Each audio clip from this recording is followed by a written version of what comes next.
And with that, welcome to BOMA Jacksonville and our September Luncheon Zoominar. I'm going to kick it over to Melanie Bellinger, who is our president-elect this year. All right, thank you, Rick. Welcome everyone. I hope everyone is doing well during this crazy and historic 2020. I know that I'm ready to get back to normal, whatever that's going to look like. As we figure out this new normal, I want to convey to our membership how active BOMA Jacksonville and BOMA International have been during this pandemic. BOMA has taken this pandemic head on, and we've created a coronavirus resource center to provide membership with webinars, virtual events, best practice guidance documents, and this luncheon that we're doing right now to help you all navigate these challenging times and sometimes confusing times with peace of mind, knowing that BOMA definitely has your back. So BOMA International has created 7 guidance documents throughout this pandemic, and we've been at the forefront of actually legislative reform as well. There's a couple action items I wanted to bring to your attention if you haven't read our newsletter that was sent out earlier this morning. So we could use your help with a couple of these things. So the first one is Governor DeSantis has appointed 6 individuals to the Florida Building Commission. Unfortunately, our longtime commissioner of 17 years, Jeffrey Gross, and BOMA representative was not included. So if you go to your newsletter, you could find your action steps and how you can help us and notify the governor to include him in that committee. And then finally, the other thing that we could use your help with is BOMA International is working on the new Clean Start Back to Work tax credit, which, as we know, COVID has increased operating expenses in commercial buildings due to additional cleaning costs and security measures, things like that. And so there is a bill to allow for a tax credit for building owners and managers. So if you go to the newsletter again, like I said, there's an action step you can take to notify Congress to pass this bill. So with that, I would like to give you some updates on what we have currently going on. So our coffee break Zoominars are going to be starting back on October 2nd. These coffee breaks are the perfect opportunity to network with your peers and share current industry trends and COVID best practices. We are doing the trade show this year, but it's going to be a little different. So to ensure the health and safety of our membership, we have taken the trade show outdoors. This tailgate trunk show will have a food truck, and it's a great opportunity for you to mingle with local associate members. I know we haven't had much opportunity this year to do that, so we're really looking forward to getting out and about and seeing everyone in person instead of over Zoom. And then you can also meet, as I said, with associate members that can help you with your projects throughout the year as 2021 is coming up, and I know budget season is in full swing for most of you. So I challenge all the principal members to attend and bring your entire staff. It is free for principal members. It's on November 12th from 2 to 5. And we'd also like to thank our title sponsor, Todd Dayton with Redcoats, for sponsoring the trade show. We actually have 7 booths left available for the trade show if you are interested in having a booth. And we have the clay shoot coming up in October on the 20th from 1 to 7. So please look on our website for that. And this year we are combining our Top Golf event with our holiday event, which is scheduled for December 10th. Our upcoming luncheon in October is going to be Recycling the Right Way the First Time, and that will be brought to you by Waste Management, so be on the lookout for that. And just mark your calendar for all these events. We hope that we can see you in person at some of them as well. And now I'm going to turn it over to Rick, our Executive Director, to get things started. Great, thanks, Melanie. Today we have a panel format for you. Timothy Gibbons is the editor-in-chief of the Jacksonville Business Journal, and he's going to be our moderator today. Timothy oversees a staff of reporters and visual journalists who serve as the premier source of business news throughout Northeast Florida. Tim came to the Business Journal in 2013 after serving as business editor of the Florida Times-Union, a newspaper where he worked more than a decade covering Jacksonville's consolidated city government, military affairs, and international trade and transportation. A native of Pennsylvania, he has a master's degree from Columbia University. He lives with his wife and son in Jacksonville's Springfield neighborhood. And interesting note, he shares his property with bees, chickens, and dogs. So welcome, Tim. We're glad to have you here today. Just one dog. A bunch of bees. Okay, excellent. Tracy James, CCIM, is the Senior Director of Office Brokerage Services for Cushman & Wakefield. Tracy specializes in leasing and sales of office properties in Jacksonville. She represents companies with acquisitions, dispositions, renewals, relocations, and expansions. And she joined Cushman & Wakefield in July of 2013 after 10 years of brokerage experience with CBRE Trammell Crow.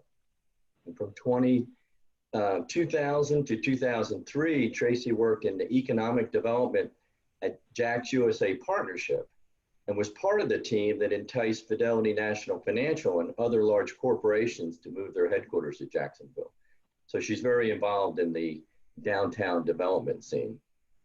Tracy started her career in commercial real estate in 1992 after graduating with a BBA in real estate from the University of Georgia. Tracy lives in Ortega with her husband, Mark, and son, Henry, who is in the 9th grade at Episcopal High. She enjoys spending time with her family and friends, working out at Orange Theory, boating on the river, and advocating for downtown development.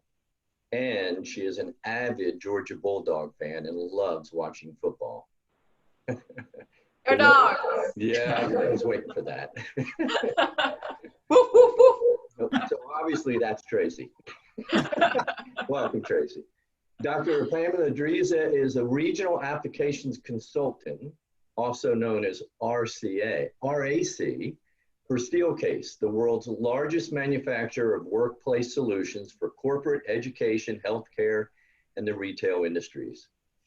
She helps to guide Steelcase clients into interconnected ecosystems by challenging, provoking, and translating research and insights into workplace settings. Dr. Driza has a research background focused on fostering behaviors within the built environment.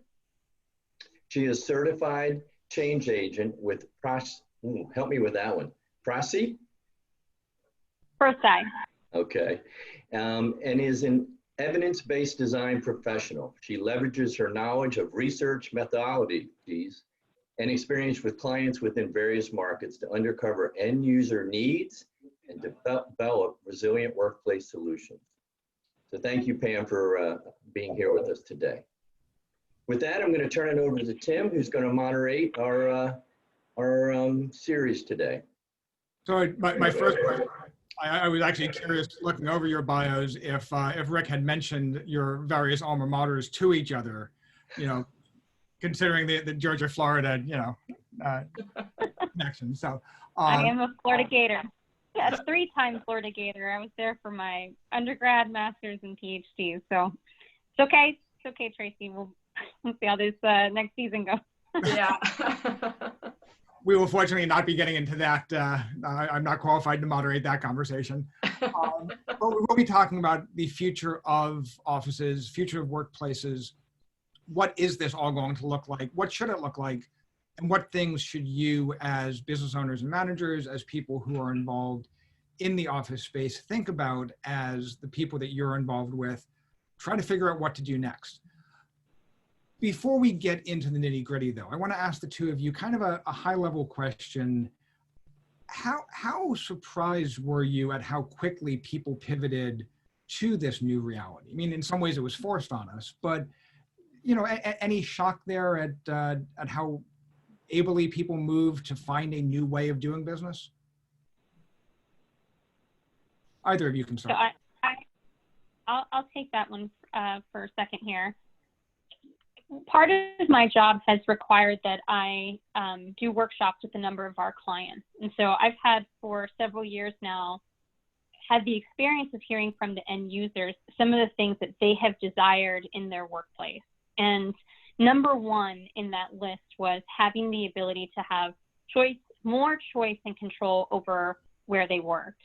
And so for some time now, we have been hearing the desire for a more flexible work schedule, where if they had the repairman coming or a child's doctor's appointment, that didn't necessarily mean that they had to take the full day off, but perhaps had the option to be able to have a more flexible schedule that would allow them to take care of those things while also working from home. So pair that with any busy cities where people are also competing with transportation and traffic and the amount of time that it takes to get from point A to point B. People have had the desire to want to have that flexibility for some time now.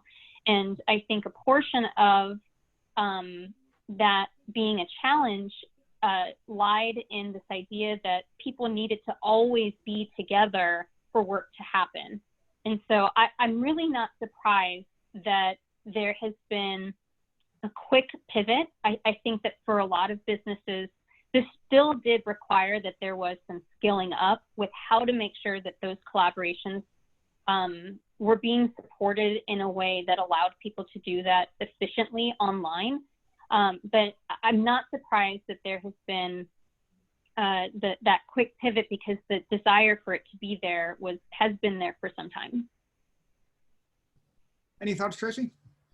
You know, it is interesting, because I think I totally agree with her that, you know, people were getting more flexible. And I think a lot of it, the people wanted to be more flexible. The employers were the ones having the harder time with being able to allow that to happen. So the technology luckily was there. I mean, we've had for years ability to be able to do video, but no one really used it because they were required to be in their office and traveling. But I think that's technology is what really has saved us. Luckily, we had technology to be able to work from home during this pandemic. It's interesting, the companies that we talked to across a range of industries that had a, no or a very severe limited work from home policy that went totally out the window, in a matter of a few weeks, there's no way we can do this. Well, yeah, it turns out you can. Mm-hmm. So let's talk about what that has meant for the office space. Tracy, I know that you talk to a lot of clients, a lot of building owners. What are you seeing in the marketplace?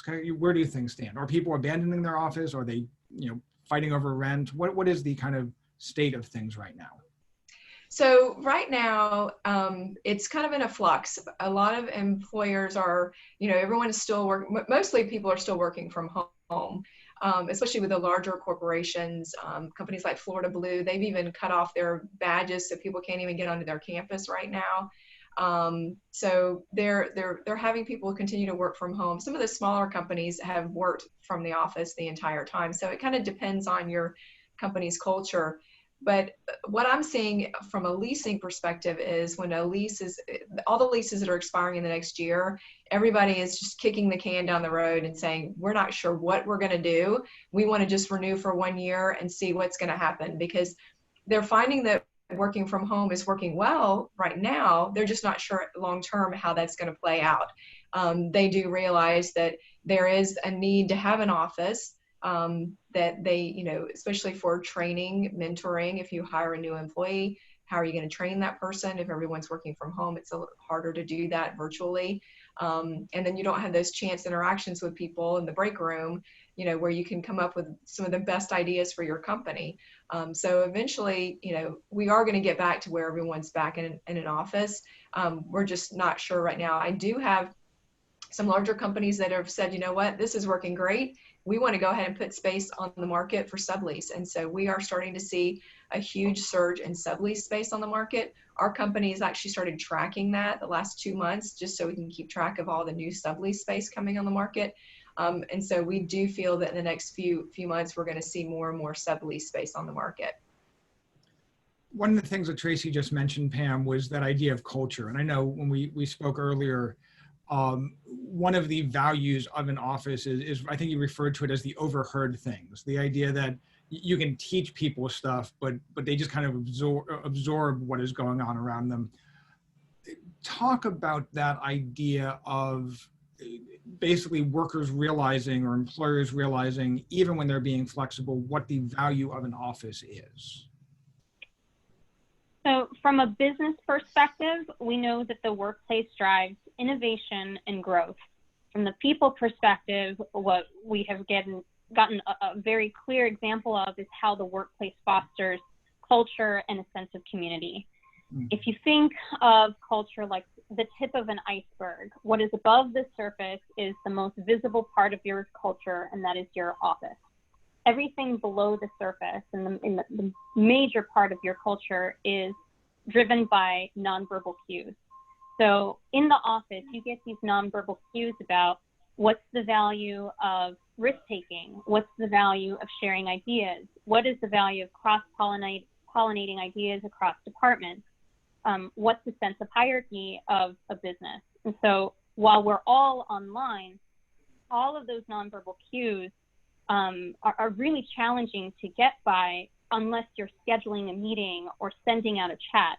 It doesn't happen impromptu anymore the way that it used to when you were walking down the hallway and ran into a coworker or went to get a cup of coffee and had a chance to build a trusting relationship with another employee. What we know is that you can't innovate with people that you don't trust, and you don't trust people that you don't know. And so without having those opportunities for that to happen naturally in the office, we're having to find different ways for that to happen by schedule online. And it's certainly not as quick as it happens organically in the office. And so again, going back to that business perspective, that means that it's slowing down innovation. One last thing that I'll say about this is that we've actually witnessed this once before. Back in the early 2000s, Yahoo was one of the famous companies that sent people home to work primarily as a way of saving on real estate costs. And so what they found as a result of that was their people became disengaged, they felt disenfranchised, and their culture really atrophied as a result. So even then, after that experiment, they brought people back to the office because of the value that it had centered on the people. So I do think that while we have definitely learned that it is absolutely possible for all of these companies who previously said, working from home is not an option for us, it may be a more flexible policy about that, but we are still 100% seeing the value in making sure that people have the ability to connect on a campus. We have a new employee starting in a couple of weeks, and I've realized I have to deal with that question of how do you impart culture to somebody when so much of it is those nonverbal, just kind of day-to-day interactions. So you talk about culture and you talk about what employees want. Tracy, I know that C&W has done a bunch of research around this. What are these surveys showing about what employees want? Yeah, so our company did a survey of over 50,000 people across the world in 99 different countries over the last few months, and they're continually surveying people to just keep track of what's happening through the pandemic. And they've taken up 2.5 million different data points. And they are finding, they found that 50% of the people are saying that they're struggling to connect by being at home. However, 75% are saying they're productive. So they feel productive, but they just don't feel connected. And then the even more interesting thing is that 70% of the people that are having the problems with working from home are the younger generation, the millennials, which you would think that because they're more tech savvy that they would have been, more embracing this, but they're the ones that don't necessarily have a larger home with a separate space where they can actually have their office. They're sharing a dining room table with their wife. They've got 2 kids at home under the age of 5. And they're trying to hold a job, or they have kids in elementary school, and they're trying to help them with their virtual school. So they're the ones that are really the ones that are having the problems with it. It's interesting because it is so much of that we think as a generational thing, and the idea that, I know the younger generation very much wants that flexibility with the workplace, but the idea of, let me work from home 2 or 3 days a week is very different from work from home all the time. And that was the other, one of the other main takeaways was that 73% said that they felt that the company should embrace a flexible work schedule where it's a combination of working from home and working from the office. So that obviously sets up what exactly those offices should look like. You have different employee loads, you have different things being done in the office. If the office is primarily a collaboration innovation space, that's different than herd people in just to work there. So let's talk about what exactly that office could or should look like. To kind of tee that off, Tracy, I'm going to show the video that we talked about earlier, if I can make that work.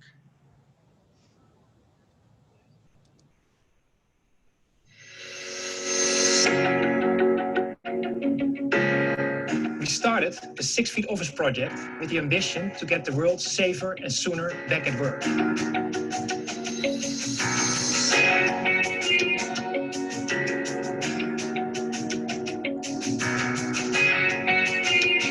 We believe that a safe and healthy workplace is at the center of what's next.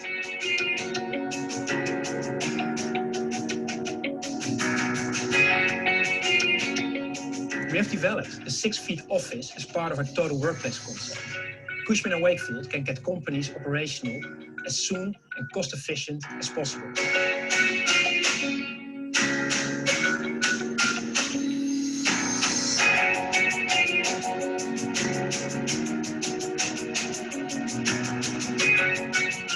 We would like to inspire organizations and people about a safe and healthy workplace, finding a better work-life balance, and becoming more engaged with the ambitions of your organization.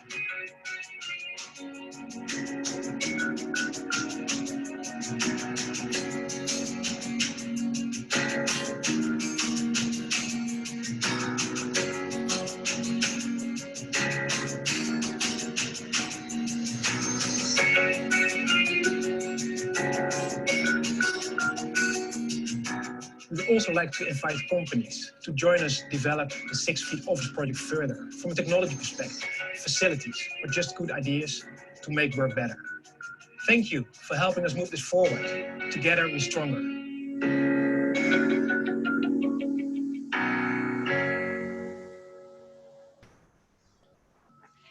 So that video, just a little history on that. That was actually done back in April. So it was done right after the pandemic really started here.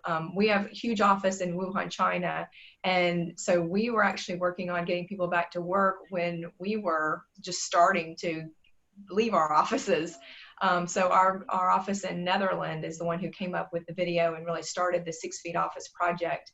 But the real interesting thing I find now is that on that video, no one's wearing masks, and everyone here, when you're working in an office, you're wearing a mask around. So that's one thing that's changed just over the last few months, that people are also going to be wearing masks in their offices, I think, as you're in the common areas, definitely. So some of the key takeaways there, obviously the 6 Feet Office, the spacing is a big part of it. The use of technology is a big part of it. Remembering which way is clockwise is a big part of it. There's a guy standing at the door. I'm like, wait, which way is it going to go? So as you talk to clients in Jacksonville, do you see them adopting those ideas? Do you see them kind of kicking the tires on those ideas?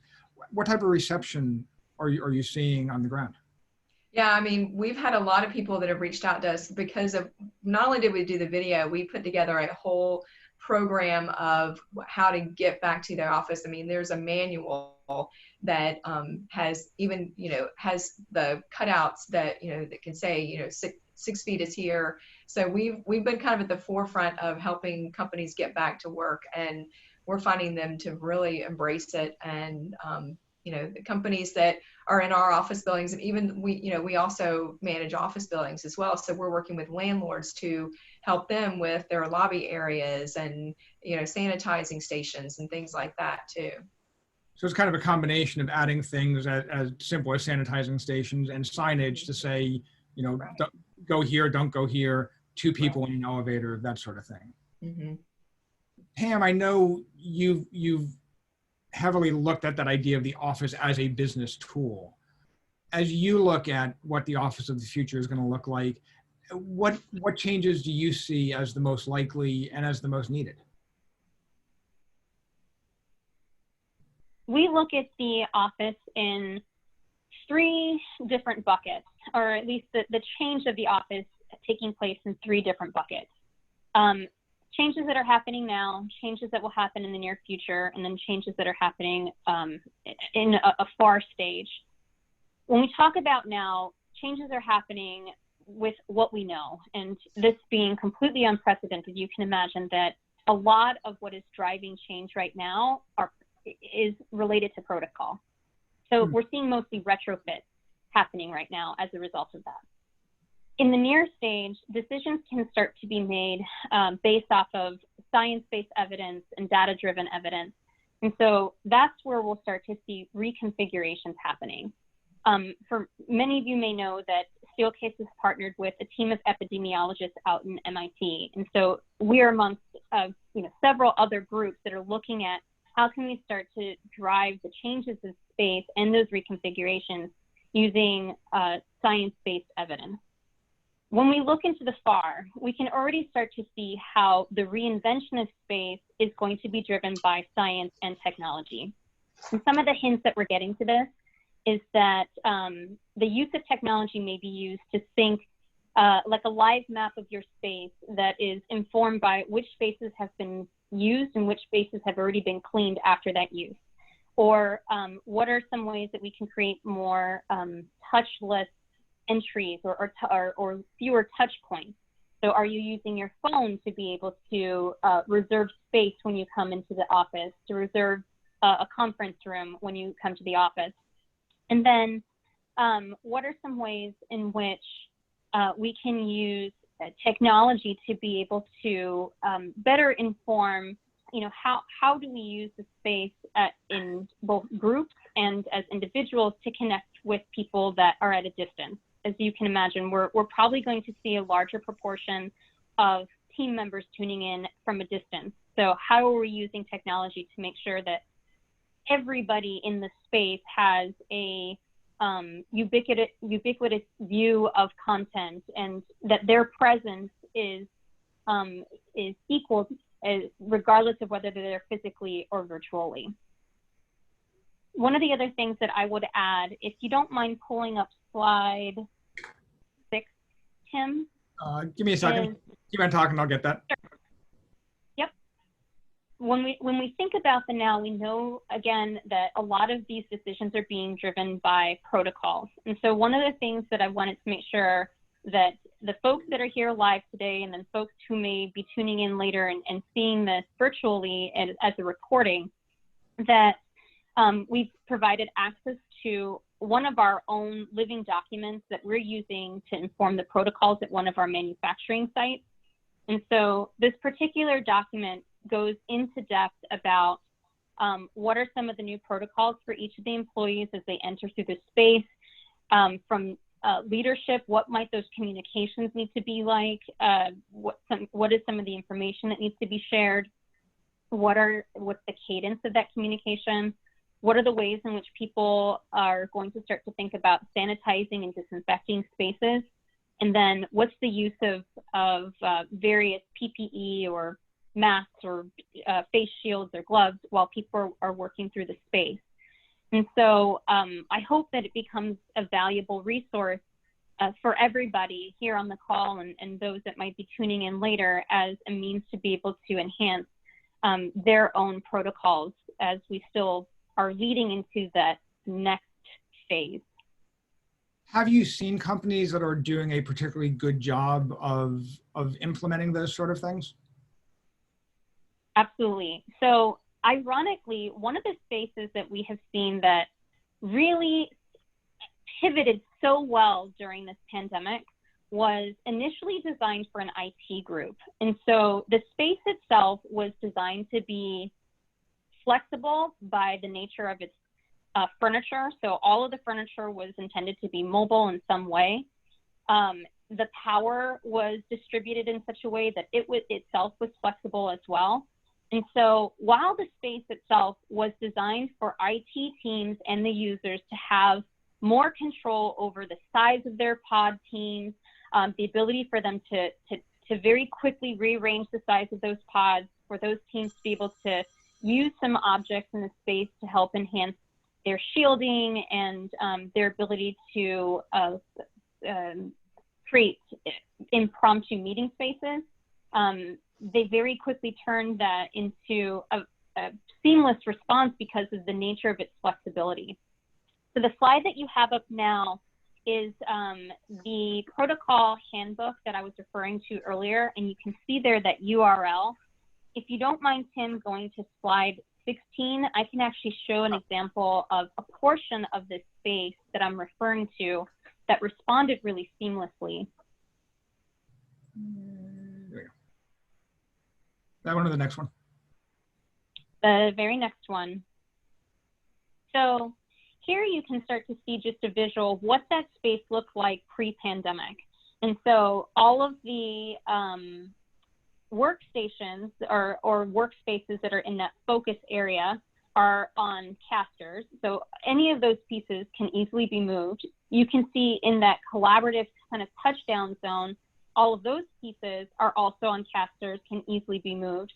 And then they have those front porch areas that had some intentional shielding so that when people were in that more public space, this would be along adjacent to like the major corridor, they had some shielding to the corridor.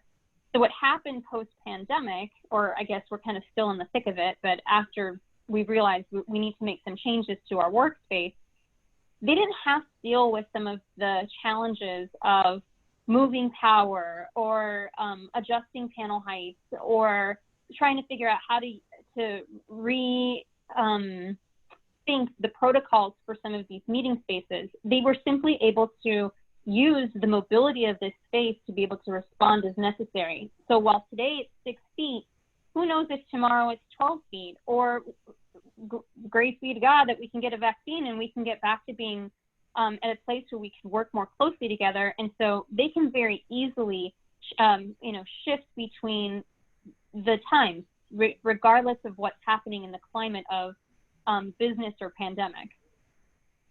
It's fascinating how both of you in different ways have the key thing here is that sense of flexibility. Flexibility with your workforce, flexibility with the office, basically giving yourself as a user of the space, as an employer, giving yourself the freedom to pivot as things change. So talk a little bit about that pivot, because obviously the next stage of this is more people coming back to the office.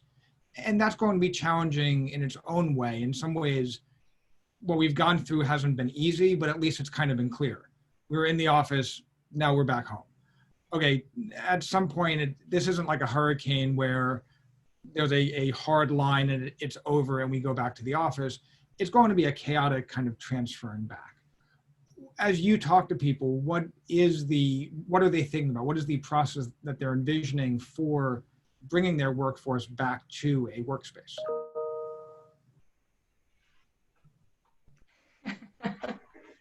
Well, it varies by company, I think. And, like I said, with the larger companies, I think they're going to do more of a phase in. Like, for instance, our company, we started out at 25% of our total number of employees could be in the office on any given day. And we have roughly 20 people in our office. We've got about 5,000 square feet. So in the very beginning, we could only have 5 people in the office each day. And now we're at 50%. And so we've got 10 people in the office, and it's finally starting to feel like normal. You actually see people in the hallways and the break rooms, and but we are, wearing masks in the hallways, and, you can't have more than 2 people in our conference room where we used to have, you used to have seating for 6. So now you can only have 2. So I think you're going to have people that are going to phase it in like that.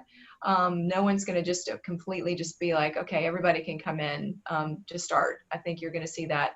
A lot of the large companies I'm hearing are not even coming back until after the beginning of the year. They've just said, we're going to, and I think a lot of that has to do with risk, and they're concerned that if they get employees that have COVID and they spread it to other people, then they're going to be on the hook for that. So they're very conscientious of that. One thing just to note that a lot of these office users have been paying rent. You know, I know there's been a lot of headlines about, you know, on the retail side that they're not paying rent. But on the office side, we've found that tenants are still able to operate their business, and so they're still paying rent. So that's been one positive. I know this is completely off topic of what we were talking about, but I just wanted to make that clear out there that the office market is actually doing okay as far as collections of rent, things like that. We were talking earlier to one of the larger property owners in Jacksonville who was just kind of surprised looking back at how the drop off in rent collection had not been anywhere near as high as they had feared. Obviously on the retail space, that's different, but for office users, it's frankly a bright spot that I think nobody anticipated. Yep. Pam, I know that Steelcase, as you've said, has talked to clients around the world. Is there particular advice or feedback that you're getting on how they envision transitioning from kind of one stage of the office to the next? So we are definitely still hearing the desire for the workplace to be an ecosystem of choices. And I think that there are certain areas of that ecosystem that are now, as a result of what's happening, have been highlighted as higher priorities. So they still want to have an ecosystem of places that people can choose to go to. And now the home office is more of a spoke off of that wheel as one of those options. They want to make sure that the office has a palette of postures. So giving people the opportunity to choose places where they can sit, stand, perch, walk, lounge, so that they can choose where it is that they're going to be most comfortable to work when they come back to the office. Similar to what I had mentioned before, having a palette of presence, so spaces that allow you to either be tuning in virtually or there physically. And then one of these areas that has been highlighted in this ecosystem as being much more of a priority is a palette of privacy. So giving people the option of spaces that are either enclosed, shielded, or perhaps in the open, depending on their level of comfort in each of those types of spaces. So there's certainly a variety of ways that we see that being addressed, depending on the client and what their current space looks like, what their decision making is with regards to their real estate. In some ways, we've had clients that have seen this as an opportunity to start prototyping in some of their spaces. So as they start to roll people back, they know that they have more space that they're going to be able to work with than they did before, because they're giving more distance per person. Each person will have more square footage allotted to them. They now have spaces on this floor plan that they're able to prototype new solutions with, so that they can start to practice what are some of the better ways that we can make sure that when people are on campus and tuning in with people virtually, that we've tested some ways that will make that as efficient as possible. So just a reminder that we will be taking questions from the audience. So if you have questions, you can put them in the chat, but we'll be getting to the audience Q&A bit in a bit if you want to start thinking about questions. But something you just said there, Pam, reminded me of something I wanted to ask Tracy in terms of downtown Jacksonville. Obviously, you've been fighting to bring downtown Jacksonville to the place that I think we all think it can get to for a while. This came at a time when downtown Jacksonville was definitely getting a sense of momentum, and then COVID hit. As you look at the next year, the next 5 years, what does all of this mean for the development of downtown Jacksonville? So in the short term right now, I think downtown is definitely suffering. You know, I'm in my office downtown right now, and I used to walk on, you know, to lunch somewhere, and I would see all sorts of people that I knew walking on the street. And now even during lunchtime, it's kind of a ghost town. So in the short term, it's not good. However, I do feel that long term, I think this could be a positive for downtown, because companies are going to want to enhance their brand, and they're going to be using more space per person. And in the past, downtown has suffered a little bit because of the parking. if we have less people needing to park on any given day downtown, then parking becomes less of an issue for downtown. And downtown becomes more of a kind of a pinnacle for your business, for where your brand, your central location for your office. You can have all your people working from home, or, you know, a portion of your people that can work from home, because there's certain types of employees that work better from home. You know, business development people, development people that are, you know, salespeople, they need to be in front of people. Those sort of people are the kind of people that end up working in downtowns anyway. They're not the back office call center type workers. So I think that long-term downtown could benefit from this. It'll be interesting how the density question kind of resolves itself, because there's been such a trend to packing more people in, which leads to that parking issue. If offices become, you know, more open, fewer people, it will have interesting ramifications. Yeah. Yeah, I'm kind of moving into a different angle on that question. Obviously, Steelcase is very much focused on the big office user, but with everybody working from home now, what advice or trends or things are you seeing? And maybe I'm honestly just trying to help the audience here, who I assume mostly is working from home. What advice do you have from a furnishing, from a design standpoint, of making the home office a part of that ecosystem that works? So if, while I speak through this, I'd love if you'd have a chance to pull up slide 18 as one of our visuals here. Sure. One of the things that our research has shown is that 3 different typologies have emerged as a result of this massive transition to work from home. And what we have seen is a space that is multi-purpose. So you might have a living room that now has a dedicated area for a desk. You may have a dedicated workspace, so a dedicated office. And then you have the enhanced living space. And I think that that's the fancy term for, you brought in a dinner table to the TV area, where you have at least a place to be able to put your laptop. If you don't mind going to your next slide there, slide 19, what we started to see as a result of our some of our research is what you see on the screen now is what the reality of many people working from home actually looks like. I'm sorry? Yes. That cannot be ergonomically correct. Absolutely not. Exactly. And so some of the statistics that you see there on the side help to really emphasize what this experience is like. 29% of people have an ergonomic chair, so that leaves, you know, almost 70% of your people who are working on the rocking chair or the dining room chair that has not been intended for long periods of work. 50% of the people have a dedicated desk, but that means that 50% don't. And then 30% had said that they have a workspace that's comfortable. So that leaves another 70% that is not working comfortably. So there's a lot that this says to us about the ways that companies can really start to enhance that work experience if in fact the work from home is going to be that extension of their workplace.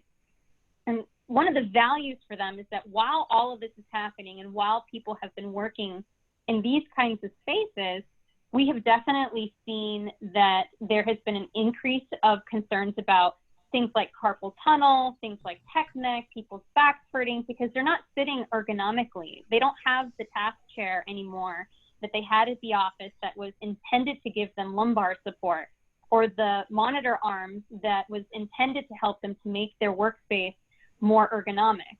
So we're certainly seeing a response from our clients as a result of people saying to them, can I please just go to the office to be able to get some of my work tools? You know, what are the opportunities that we have to be able to provide some of these things for our people as well? I never thought I would miss my monitor arms as much as I did. And I literally did go back to the office to get them. Monitor arms are now an essential part of my work day. 10 years ago, I didn't know they existed. So Times have changed. So as I said, we are going to open this to questions from the audience. I have a few more on my list, but does anybody else out there have questions for our panelists? So feel free to unmute your screen and jump in with any questions you may have. I'm sure somebody's got one or two. Yeah, I have a question. This is for Pam. Pam, question in regards to millennials and working at home. Do you think things will be easier as more and more kids are able to go to school, and they would be more freed up and not have to necessarily work with them on their online schools and things of that nature? So it's interesting because a lot of our research when it came to education spaces showed a massive shift in the way that children were being taught. I guess this is all, pre-COVID, they were being taught in teams. And so it became one of the major driving factors for them to then go to work and expect that they had the ability to be able to work well in teams. I don't know yet how education has shifted in the way that they have kids working in or out of teams. But I guess depending on how long we are in a new way of educating, I suspect that if it is something that lasts, that it will in fact impact the workspace, because we saw it happen before in the way that people wanted to work in teams. So it may mean that folks are just more comfortable connecting with others virtually, that folks have learned kind of the discipline of working from a distance. But I don't know that it's going to completely replace the ways that people have desired to be able to have those face-to-face kinds of connections. I know, Anthony, just from other business owners we've talked to in Jacksonville, that very direct issue of, if you have a kid in the hybrid system in Duval County now in their home at least a few days, or full Duval homeroom, that obviously impacts your workspace. Just speaking to somebody about a week ago who said they were fine working from home pre-COVID, but now it's them and their kid and everyone's using up bandwidth, and there are so many challenges there. So I would anticipate some of those stresses have to be removed once you kind of, you get one of your coworkers and you send them back to school, basically. Other questions from the audience? I have a quick question, and it has to do with the employer's responsibility of providing tools for the people that are, I guess, working from home. You talked about ergonomic chairs, you talk about high-speed internet, different tools of that nature. Is there a responsibility or an onus on the employers to provide that? I think we're going to start seeing more employers giving a $500 fee to or check to people to be able to set up their home office. I have heard of some of the larger corporations that have done that through the pandemic, that they've given people money to be able to set up a home office. So I can get my standing desk at home? Yeah. I'll be sending this video to my boss. It's happening right now, where we've had clients that have set up purchasing agreements to be able to provide a varying level of tools for their folks to work from home. Remember that the workplace for a very long time now was being used as a marketing tool for attracting and retaining talent. And so now we're trying to find new ways, if working from home is going to be an additional spoke off of our workplace wheel, how do we make sure that we're still capturing the same folks that had valued that marketing tool? So for some people, the offering is a stipend. For some people, it makes more sense that becomes a much more controlled offering. So they know that they're going to get a desk, a chair, and a monitor arm, and that all of that is under the purchasing agreement that will still be used for additional discounting for things that happened for purchases that are happening on the campus as well. So it really depends on the company, but it's happening already, where it's becoming an extended part of the benefits of working for that particular company. Excellent. I think we have time for one more question if anybody has one. Well, let's wrap it up then with I actually have two final questions, and we kind of started off on that high level, and I want to return to that to have you look out over the future. We've talked a lot kind of on the nitty gritty of exactly what the office of the future should be, you know, in terms of 6-foot distances and how we think about the office. But as you look out 5-10 years from now, what do you think? What do you think your offices are going to look like? What do you think that the people in downtown Jacksonville are going to see when they come into a building, or out in Deerwood when they go into a building?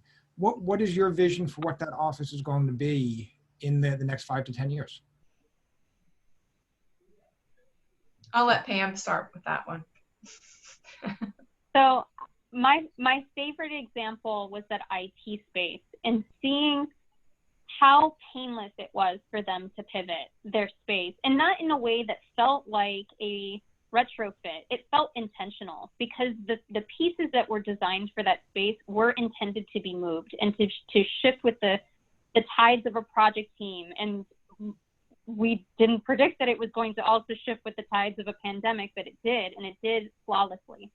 So in my mind, because of how successful that team re-entered that space and didn't have to go through almost like a grieving period of what it is that they lost, they went back to that space and it still felt very familiar. And so for me, from both the business end as well as the people end, I feel like that's the nature that business is going in, or workspaces are going in, and that we're just going to continue to see this lacing of how technology enhances the use of that space with some of those things that I had mentioned earlier, like the live map use and syncing that to a cleaning schedule and more touchless entry points. Yeah, I think we're just things are just gonna get more and more flexible.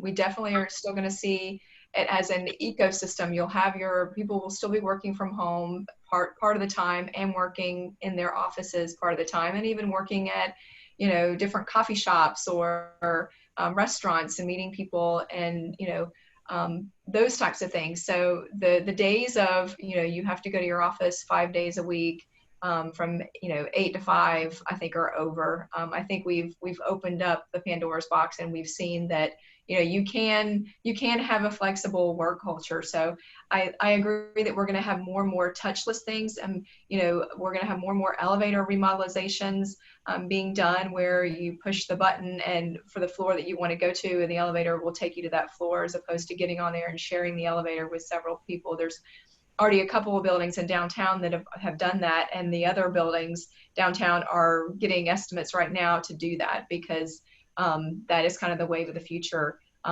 So I think I think over time, once we get past this initial pandemic, you know, things will get a little more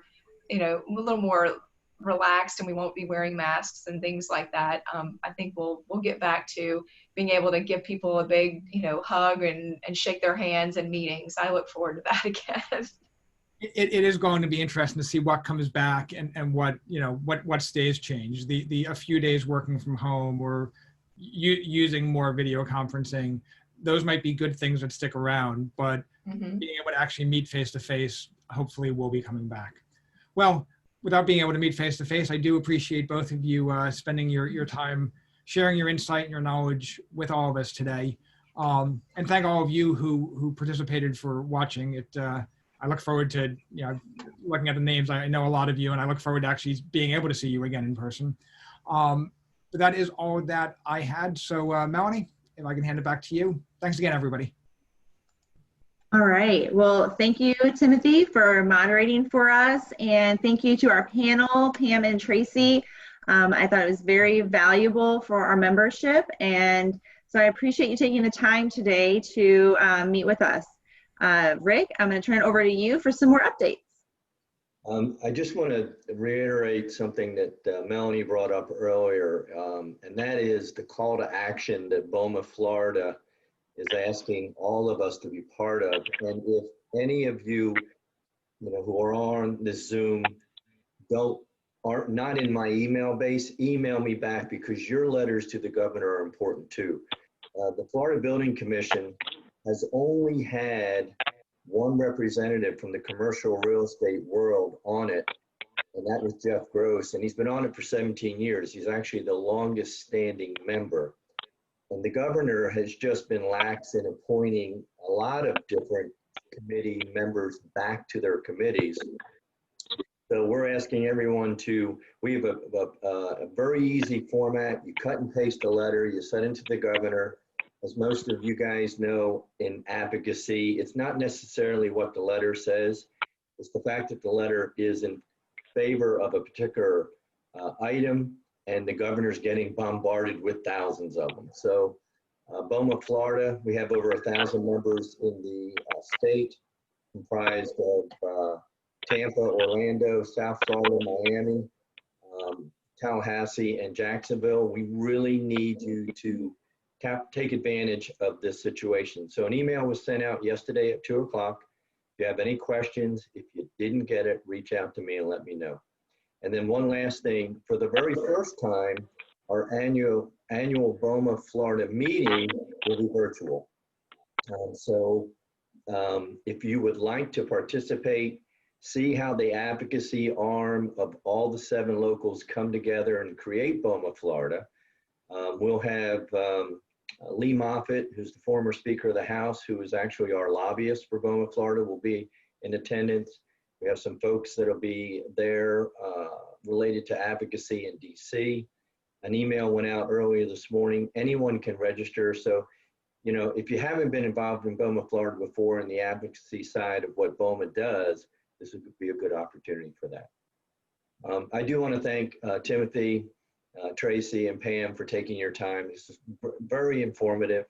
The mobile office that you mentioned, Pam, is really a cool idea, because not only can you shift it around for a pandemic, but every 6 months you can kind of liven things up, move the whole office around. I like that.